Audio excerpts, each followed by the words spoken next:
Many years ago, in the beautiful city of Dallas, there lived a young man named John. John was a very promiscuous young man and was known for being a ladies' man. He was always jumping from one woman's bed to another.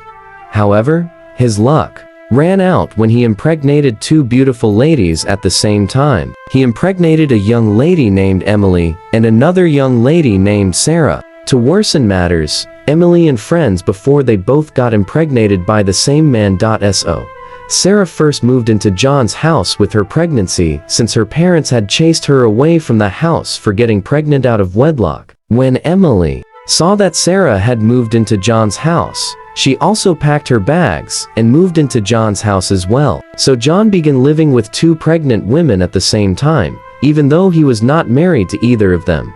John was frustrated because Emily and Sarah were always at loggerheads. They were always on each other's throats, fighting and quarreling. John always had to separate them. Emily and Sarah had gone from being best friends to becoming rivals. John was always tired of their constant nagging and quarrels. Sometimes, instead of coming back home from work, he would run to his predicament with his friends, saying, how did I turn from being a free, young, vibrant man with ladies at my beck and call to become a polygamous man with two pregnant women who are making my life miserable? I can't wait for both of them to give birth. Then we will all come up with a plan, because God knows that I cannot continue like this. If not, I will run mad, John said, looking very sad.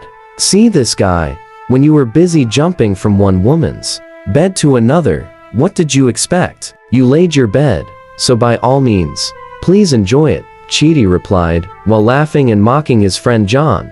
John was literally living in hell. His two pregnant mistresses were making his life unbearable, with their fights and crazy demands. But what troubled John the most was that any time they suspected him of flirting or seeing another lady, they would both join forces and beat the hell out of him. So John could no longer even frolic around in peace for fear of the pregnant women under his roof. And so things continued like this for John, and a few months later, Emily and Sarah, who were already due, both went into labor on the same day. John quickly rushed them to the hospital, and while both women labored in the labor room, John could be seen pacing around and looking very distraught.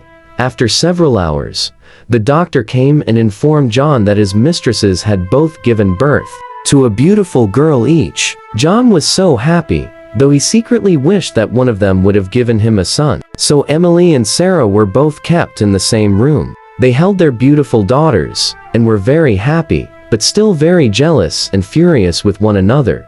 But later that night, when Emily and Sarah both slept in the hospital, Emily woke up abruptly and started feeling as though she was choking and about to die. For some strange reason, Emily felt that she was going to die that night. She could not shake off the feeling. Her mind raced quickly. She knew that she was an orphan and that if she died, she had no family to take care of the baby for her. She knew that it would be John and maybe Sarah if they ever got married. She also knew that if she died, Sarah would transfer all the hatred that she had for her to her daughter and would maltreat her. So Emily decided to act fast and exchanged her daughter with Sarah's daughter. That way, if she died, Sarah would think that the daughter laying beside her was her own biological daughter, and so would treat her very well. But if she decided to maltreat Emily's daughter because Emily was dead, then it would not be Emily's daughter, but Sarah's own biological daughter that she was maltreating. But if she decided to treat her well, then she'd be treating her own biological daughter well.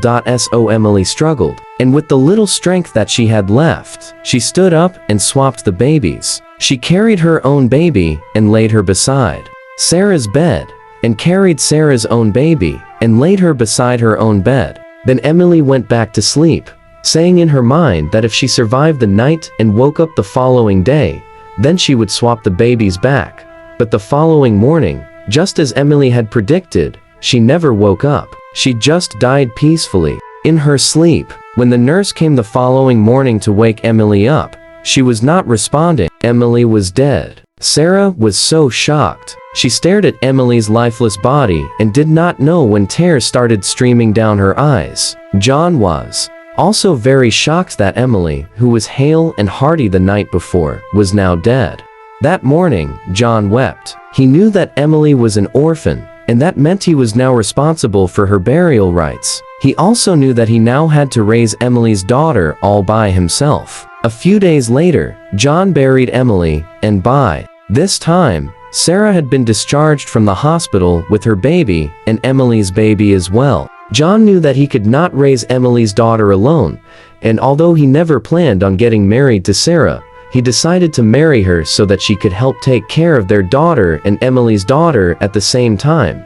A few months later, John and Sarah got married in a lavish wedding ceremony. Sarah was so happy she had one at last. Yes, even though her marriage did not stop John from flirting with every woman he encountered, she was satisfied that at least she was his wife, and nobody could take that away from her. She decided that he could do whatever nonsense he wanted to do outside, as long as he came back home to her and the kids. So Sarah began to take care of Emily's daughter and her own daughter. Emily's daughter was named Anna, while Sarah's daughter was named Lily. Sarah treated both of them equally, even dressing them up as twins, and their lives were going just fine. However, as the girls grew, Sarah realized that Anna was more intelligent and more beautiful than her own daughter, Lily. She also noticed that everyone loved Anna more than they loved Lily. To make matters worse, her own husband, John, also had a soft spot for Anna. He liked her more than Lily, even though he tried as much as possible to hide it. Sarah became very jealous of Anna and began to maltreat her. This little brat thinks she can come and steal the affection of my husband away from my daughter, just like her useless mother tried to steal John's affection away from me. She's a joker. I will not let that happen. Not on my watch, Sarah fumed. Angrily, Sarah changed drastically towards Anna, even though Anna was only 16 years old at the time. Though they had maids at their beck and call, Sarah would instruct Anna to sweep and clean the whole house from top to bottom while her daughter, Lily, went to school. Sometimes she would even starve Anna while her daughter and the maids ate and had leftovers. Anna would lock herself up in her room, crying and weeping profusely. Even John had started noticing the change in Sarah's behavior towards Anna. So he called her to order one day and said, "Sarah, what is wrong with you? Why are you treating Anna like a stranger, even worse than a maid? You even treat your maid way better than you treat your own daughter. This is a girl that sucked your own breast. Anna is your daughter, so what is all this madness about?" John said, looking very upset at Sarah. Sarah immediately hushed him and replied, "Please, stop it. That girl is not my daughter. She's Emily's daughter. You know, all this while, I thought that if I raised her like my own child, she would turn out very well. But no, she turned out to be a witch, just like her mother, wanting to outshine my own daughter and steal the love and affection of everyone around her, including yours, and I will not take that nonsense from her," Sarah replied, fuming. But despite all John's warnings, there was no significant change, because Sarah continued to maltreat Anna and beat her up at the slightest provocation, and even went to kneel and beg her mother, saying, "Mommy, why are you treating me like this? Why have you suddenly changed towards me? Please, whatever I have done to deserve this, please forgive me. I'm so sorry," Anna pleaded while crying profusely. "Oh, please shut up and never call me mother again. I'm not your mother. Your mother is dead. You're just a witch, and you are as unfortunate as your mother," Sarah replied angrily. "What are you saying now, Mommy? You're my mother. You're the only one that I have known since I was a child. I know you're not happy with me, although I do not know what I have done to deserve it. But you shouldn't say hurtful things like that," Anna replied, crying. Sarah went ahead to narrate every single thing to Anna about how her mother had died the day she gave birth to her. Anna was so heartbroken, and she wept profusely. She went ahead to ask her father if it was true, and her father confirmed it. Anna was so devastated. She locked herself up in her room for many days, crying and weeping profusely. Sarah was very happy. She was glad that she had broken Anna's spirit. A few days later, Anna finally came out of hiding. But yet, Sarah did not stop the maltreatment. She continued to shout at and hit Anna at the slightest provocation. She literally made Anna's life a living hell. Most times, she did it when John was not around. Anna was so sad. Lily, Sarah's daughter, had even gone to speak to her mother. One day, saying, "Mommy, why are you treating Anna like this? It is not fair. Please stop. You're the only mother that she knows." Lily said, looking very sad and frustrated, "Oh, shut up. Don't you know that everything I'm doing is for your sake? So you want me to stand and watch her steal your father's love and affection away from you, just the same way her mother came and forced herself on my man, your father, and got pregnant for him? Come on, get out of here before I unleash my wrath on you." Sarah screamed angrily at her daughter. "It's not fair. It's not fair," Lily mumbled under her breath, as she left her mother's presence angrily. So Lily would always go to her sister, Anna, to comfort her, saying, "I'm so sorry, Anna. You don't deserve to be treated like this. As a matter of fact, nobody deserves it. My mother is just being plain wicked," Lily said while comforting Anna, who was weeping uncontrollably. Things continued like this for a long time, but one day, while Anna was cleaning the house, she collapsed her and rushed her to the hospital. Sarah was so scared. A few minutes later, John and Lily arrived at the hospital. They all looked very scared, praying and hoping that Anna would be fine. After a while, the doctor walked up to them and said, "Your daughter needs blood, but she has a very rare blood type, and her blood type is not available in our blood bank right now. We need that blood immediately. Since you are her parents, one of you should have the same blood type as her. So please come and donate blood quickly. Come and get tested so you can donate blood as soon as possible," the doctor said sternly to John and Sarah. "I am finished," John said. "Sarah, have you seen what you have caused? When you'll be overworking this girl. Now see what stress has done to her," John said, crying and facing Sarah. Then he turned to the doctor and said, "Doctor, I know my blood type, and it's not any rare blood type.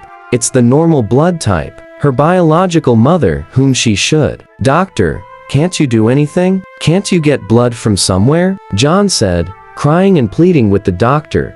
Then Sarah, who at this time was lost in thought, broke the silence and said, "Wait, I have the same rare blood type. But how is it possible that I and Anna's mother would have the exact same blood type? This type of coincidence is too good to be true," Sarah said aloud to herself. "Really? You have the same rare blood type? Okay, that's fine. Please go and donate blood to my daughter now. Keep that you're wondering first. Go and donate blood to save our daughter now," John stated, his eyes filled with hope.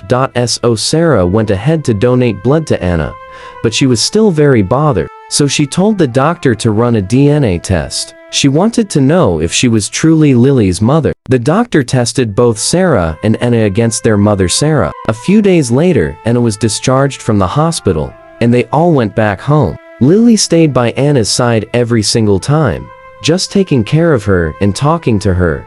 Then a few days later, the DNA result was out. Lily was not her biological daughter, but Anna, the same Anna who she had been very wicked to and maltreating, was her own biological daughter. Sarah broke down, crying and wailing profusely. I am finished. So all this while, I have been punishing Anna unjustly, thinking that she was Emily's child. I have been a fool. I did not know that it was my own child that I have been dealing with. What have I done? But how did this even happen? So I have been pampering Emily's child all this while, and dealing with my own child," Sarah said, weeping and crying profusely.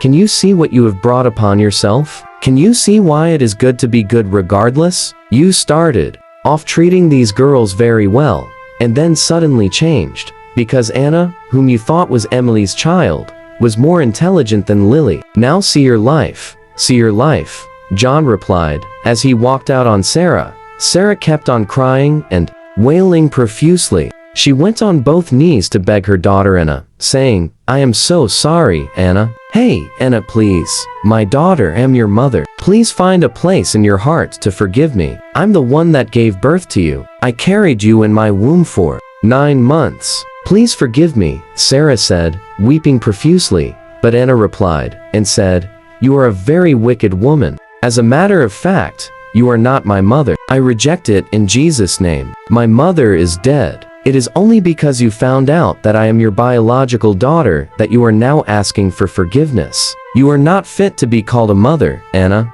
blurted out angrily. Then Lily looked at Sarah and said, You are a terrible mother, and I hate you too. So it would have been me that you would have been maltreating like Anna. Huh, you are very wicked, and I hate you. You are not my mother too. I reject you too, in Jesus' name, really cried out. Sarah was so devastated. She had lost on all fronts. She kept on weeping and crying. As a matter of fact, she was inconsolable. She wished she could turn back the hands of time and undo everything that she had done. But it was too late, because she had lost the love, admiration, and affection of both girls. Lily and Anna hated their mother. They disowned her and did not want anything to do with her ever again in their lives.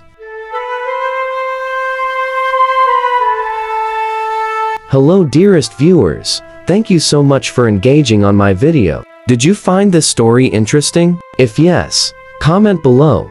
Tell me what you think about those men that cannot control their wife's attitude towards their stepdaughters. Those men that the highest they can do is to only call their wives to order by telling them, do not do this, do not do that, instead of standing their ground to make sure that the continuous abuse towards their stepdaughter is stopped for real.